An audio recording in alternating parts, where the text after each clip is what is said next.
हाँ तो नमस्कार प्यारे बच्चों, आप सभी का स्वागत है। आइए हम लोग जो है क्वेश्चन नंबर जो है 5 जो है बनाते हैं।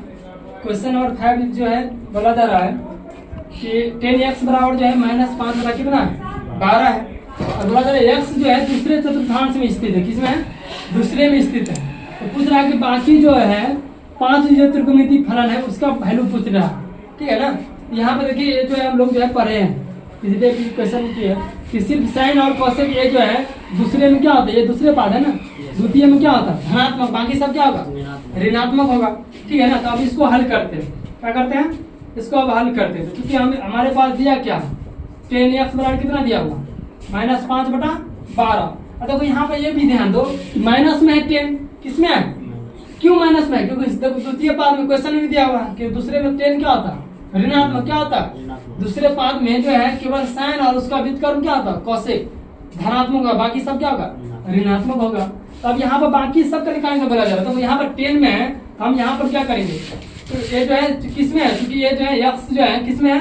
दूसरे चतुर्थांश में, दूसरे चतुर्थांश में स्थित है। किसमें है?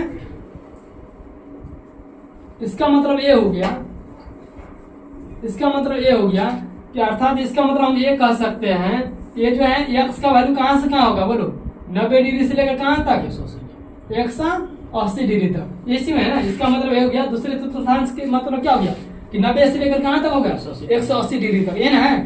अब यहाँ पर जो 10 में है तो हम यहाँ पर कॉट निकाल सकते हैं, है ना। तो चूंकि हम लोग जानते हैं कि 10x गुने कॉट x बराबर क्या होता है 1, क्या होता है जानते हैं ना, एक क्लास 10 से पढ़ते आ रहे हैं जी। अब यहाँ पर जो है निकालना क्या हमें 10 में है कॉट x बराबर यहाँ से क्या होगा बोलिए, यहाँ से कॉट x बराबर क्या होगा, इसको जो है 10 गुना में इधर आएगा तो क्या होगा भागा में 1 बटा क्या हो गया 10x, और यहाँ से जो है वैल्यू इसका हम क्या करेंगे रख देंगे तो 1 बटा क्या हो जाएगा बोलिए -5 बटा 12। और यहाँ से इसलिए यहाँ से जो है कॉट x बराबर क्या हो जाएगा बोलिए, ये 12 जो ऊपर जाएगा ना क्या हो जाएगा कॉट x बराबर कितना -12 बटा क्या हो जाएगा 5, क्या हो जाएगा? कोई दिक्कत? माइनस में है क्योंकि कॉट भी इसमें क्या होता है ऋणात्मक होता है। अब क्या करेंगे हम लोग, तो 10 पता चल गया, कॉट भी पता चल गया, लेकिन अब 10 और जो है 10 का संबंध हम लोग पढ़े थे, क्योंकि हम लोग जानते हैं कि क्या जानते हैं sec square x minus 10 square x बराबर क्या पढ़े थे 1 पढ़े थे, पढ़े है ना। Sec square x minus 10 square x बराबर क्या पढ़े 1 पढ़े हैं। यहाँ पर हमें सेक निकालना है, यहाँ से जो है सेक स्क्वायर x बराबर हम लोग क्या लिख सकते 1 प्लस 10 स्क्वायर क्या लिखेंगे x लिखेंगे जी।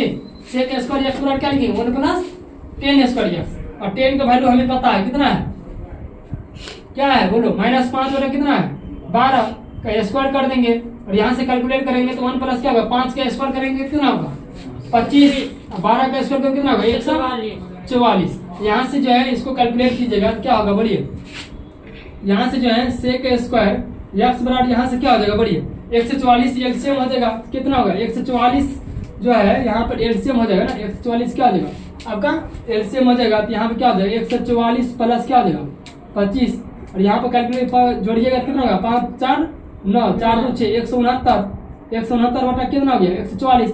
यहाँ पे स्क्वायर इसको हटाइए, सेक x स्क्वायर को इधर करेंगे क्या होगा ये रूट में आ जाएगा, क्या आ जाएगा रूट में, ये प्लस माइनस क्या आ जाएगा रूट आ जाएगा, और यहाँ पर जो है क्या हो जाएगा बढ़िया प्लस माइनस में क्या आ जाएगा 169 का वर्गमूल कितना होता है 13, 169 का वर्गमूल कितना होता है 13, और 144 का वर्गमूल कितना होता है 12 होता है। अब यहाँ पे प्रश्न यह उठता है कि सेक x प्लस ले कि माइनस ले। तो अब चूंकि हम लोग ये जानते हैं, चूंकि हम लोग अभी जाने हैं कि ये जो है x किसमें है दूसरे चतुर्थांश में, किसमें है दूसरे चतुर्थांश में स्थित है दूसरे चतुर्थांश में है। तो जो है यहाँ पर जो है सेक क्या होता है दूसरे चतुर्थांश सेक क्या होता है ऋणात्मक की धनात्मक, दूसरे चतुर्थांश सेक क्या होता है ऋणात्मक की धनात्मक, ऋणात्मक होगा क्या होगा, क्योंकि सेक जो है दूसरे में क्या होगा दूसरे में ऋणात्मक होता है, क्या होता है ऋणात्मक होता है। दूसरे चतुर्थांश में क्या होता है सेक ऋणात्मक होता है, इसलिए यहाँ से जो है सेक x बराबर कितना आ जाएगा बोलो माइनस में 13 बटा क्या हो जाएगा 12। तो सेक x का वैल्यू पता चल गया, और सेक पता चल गया तो कॉस में निकलेगा जी, क्योंकि हम लोग जानते हैं क्या जानते हैं कॉस x गुने सेक एक्स बराबर क्या होता है 1 होता है ना, ये जानते हैं ना। यहाँ से जो है हम क्या करेंगे कॉस एक्स बराबर क्या निकालेंगे बोलो 1 बटा सेक क्या हो जाएगा एक्स, गुना में इधर जाएगा क्या हो गया भागा में होगा ना ये। अब यहाँ से जो है 1 बटा क्या हो जाएगा बोलो -13 बटा क्या हो जाएगा 12। यहाँ से कैलकुलेट कीजिए क्या होगा -12 बटा 13।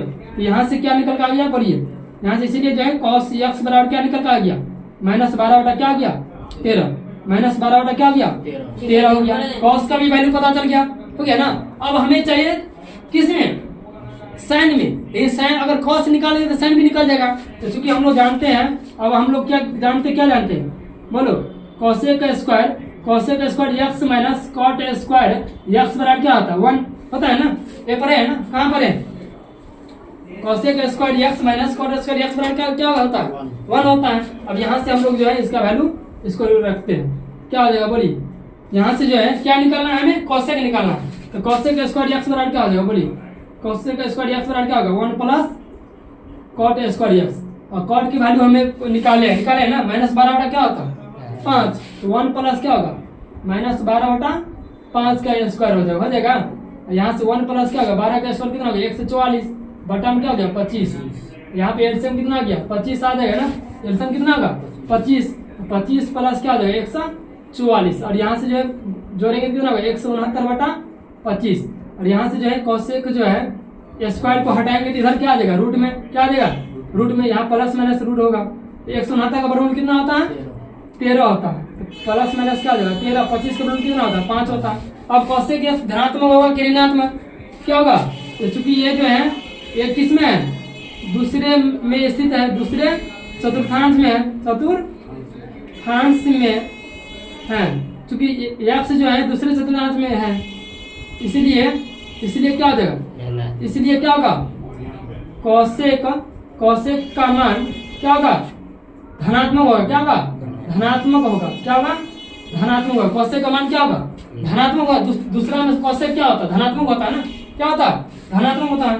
इसलिए यहाँ से जो है यहाँ पर कॉसेक एक्स बराबर क्या हो जाएगा बोलिए प्लस में 13 बटा क्या हो जाएगा 5 हो जाएगा। जब कॉसेक एक्स का वैल्यू पता चल गया तो अब क्या निकालेंगे साइन एक्स, तो साइन एक्स गुने कॉसेक एक्स क्या होता है साइन एक्स गुने कॉसेक एक्स क्या होता है वैल्यू 1 होता है ये। और यहाँ से क्या होगा बोलो साइन एक्स बराबर क्या हो जाएगा बोलो 1 बटा क्या हो जाएगा कॉसेक एक्स, और यहाँ से 1 बटा क्या हो जाएगा बोलो 13 बटा 5, और यहाँ से 5 बटा क्या हो जाएगा 13। यही आंसर हो गया ना। इसी तरह जो है सबका वैल्यू यहाँ पर जो है हम लोग निकालेंगे, साइन एक्स का वैल्यू यहाँ पर निकल गया 5 बटा 13, ठीक है।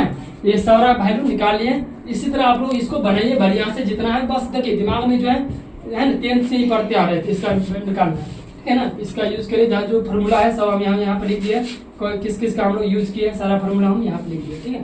बाकी मिलते हैं अगले क्लास में, तब तक के लिए हंसते रहिए मुस्कुराते रहिए, मन से पढ़ाई कीजिए। आप लोग जो बाकी क्वेश्चन